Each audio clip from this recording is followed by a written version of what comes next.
eu acho que antes de ontem que eu vi um programa de rádio na França com o título Por que o Trump quer o Congo? Ok? Por que o Trump quer o Congo? Isso foi antes de ontem. Eu já tinha essa questão, já escrevi várias sobre isso no blog, né? Se eu colocar como que eu havia um monte de matéria lá, onde eu falo da questão dos recursos, dos minerais, né? Dos recursos naturais. Um dos recursos mais, é impressionante, um dos recursos mais estratégicos desse momento no mundo é como chama o cobre, ok? O cobre, o cobalto, ok? E porque ele é um componente que permite a circulação da energia. Condução é essencial para a condução elétrica. Isso, exatamente. Então, é muito importante para tudo que é componente de armamento, tecnologias, microtecnologia, tudo que nós usamos aqui, de celulares, de computadores, inclusive a indústria da inteligência artificial, do jeito que ela está crescendo, né? E o maior produtor desse mundo é o Congo. É de longe, sabe? De uma margem brutal, ok? E só que nos últimos anos, digamos, até 2016, 2017, por aí, o Congo tinha contrato com a China, vários contratos assinados com a China tinha criado novas minas lá, então que está dando a polêmica, ultimamente, tem muitas matérias sobre isso. As condições dos trabalhadores também, não vou falar a verdade, que nem a China também respeita isso, porque a China, quando vai também pegar essas minas lá, as pessoas que vão, os habitantes que vão não têm nenhum direito, ok? Então é outra parada também bem incrível.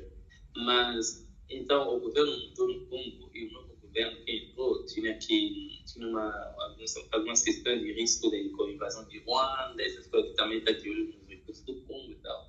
E aí esse governo falou, ok, a China dá dinheiro para a gente, faz essa questão de explorar aqui, ok, muito interessante, mas nesse momento a gente está precisando de segurança militar, proteção contra a Ruanda, formação dos militares. Então, quem que pode nos oferecer isso que a gente precisa agora? Os Estados Unidos. Então, ele foi lá, assinou novos contratos com os Estados Unidos, onde ele recebe garantias sobre formação dos militares, fornecimento de armamento, esse tipo de coisa, né? Em troca desses recursos, né? Como cobre e tal. E isso gera uma nova área de atrito, né? Entre China e Estados Unidos, agora, como de novo. Eu sempre brinco que o Congo, desde digamos, no início do século passado, a Segunda Guerra e tal, o Congo esteve no coração de todas as questões estratégicas do mundo, menos, eu diria, a questão, no momento em que o petróleo se tornou um recurso mais importante do mundo, porque uma coisa que a gente não tem, de fato, é o petróleo, ok? Mas, tirando o petróleo, o Congo forneceu o urânio, o primeiro urânio que foi esquecido para fabricar a bomba atômica dos Estados Unidos enviaram para detonar o Japão. Eu lembro de um texto teu também que você fala da questão do urânio, eu acho que é a extração do urânio. O urânio, exatamente. Tem um documentário lá, Santak por Kudita, que assinou um golpe de Estado de Yohan que mostra muito bem essa questão do urânio. Então, o Conselho esteve nessa posição, onde tem um recurso muito interessante e os governantes precisam tomar muito cuidado para não oferecer esses recursos à pessoa.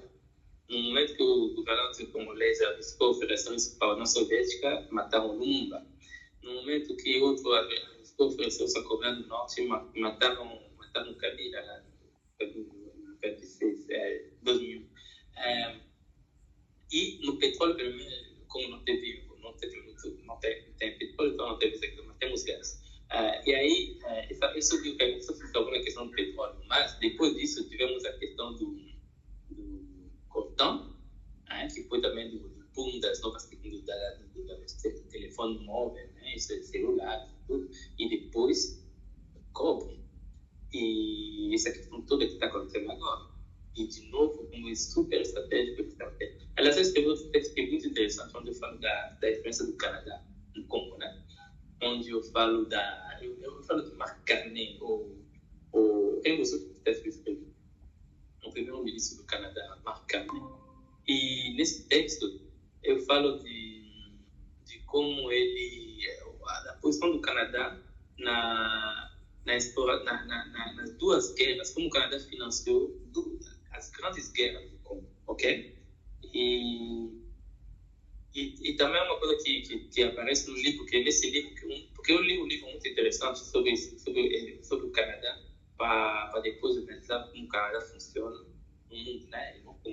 Esse livro se chama Canadá no Ar, e um pesquisador canadense, que tem um trabalho muito importante, onde ele vai seguindo as empresas canadenses no Congo, no Mali, vários países. Se eu ler o texto, se chama A Terceira Via de Mark Carney, não é para nós. É um texto lá no texto. E aí você vai ver, por exemplo, que a primeira guerra no Congo de 96, os canadenses financiaram essa guerra. As empresas multinacionais canadenses financiaram essa guerra para explorar até o controle das minas, ok? E assim, portanto, e teve isso no Congo, teve isso no Mali, teve em vários países na África. E o engraçado disso é que George Bush, filho que foi presidente, W. Bush, até 2006, ele ainda estava na Casa Branca, ele era membro do conselho de uma dessas empresas que estava controlando as minas do Congo, que estava financiando a guerra. Como presidente dos Estados Unidos, ele era membro do conselho desse, sabe? É uma coisa meio bizarra. E essas conexões são as coisas que eu acho interessante a gente apontar, né? Que muitas vezes a gente não vê, né? E isso leva também a pensar países como Venezuela também. Porque, enfim, o controle que agora os Estados Unidos têm sobre o petróleo da Venezuela, ao mesmo tempo que você diminui o acesso à China. Porque um dos elementos que está no documento lá, da segurança dos Estados Unidos, diz, por exemplo, que se o Brasil, o Venezuela todo quiser vender, o Brasil não tem o direito de vender petróleo, sei lá, outro recurso que quiser à China. Não tem o direito de vender como quiser, entendeu? No sentido que precisa tomar muito cuidado, entendeu? O Brasil precisa tomar muito cuidado com quem está fazendo negócios, ok? Porque simplesmente a China não pode ter controle sobre os recursos que estão no hemisfério ocidental, que é o quintal dos Estados Unidos. Então, se isso acontecer, os Estados Unidos têm a capacidade e o direito de intervir de qualquer forma que eles entenderem que será necessário, ok? E eu acho que esse tipo de intervenção é que a gente viu na Venezuela.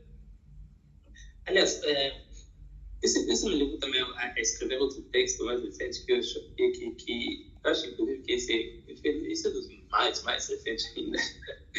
Sim, o penúltimo texto que eu escrevi, antes desse, porque o último que está no topo nesse momento é Estreito de Hormuz, antes dele foi esse que eu quero falar agora, Guerras Coloniais, um novo contrato social americano. Né? Eu acho que isso é interessante porque eu sempre levo muito tempo a escrever um texto. Eu fico pensando nele, às vezes semana, às vezes um mês, às vezes 2 meses, eu fico pensando nele. Eu vou fazendo anotações, eu tenho um monte de cadernos pequenos assim, eu vou anotando, eu gosto muito desse caderno, eu vou anotando coisas e tal. Aí eu vou acumulando coisas.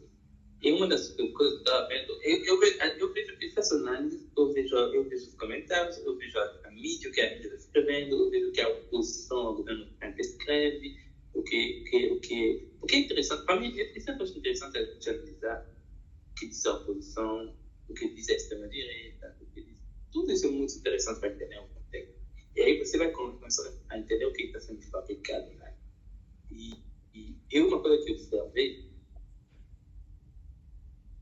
é que os Estados Unidos estão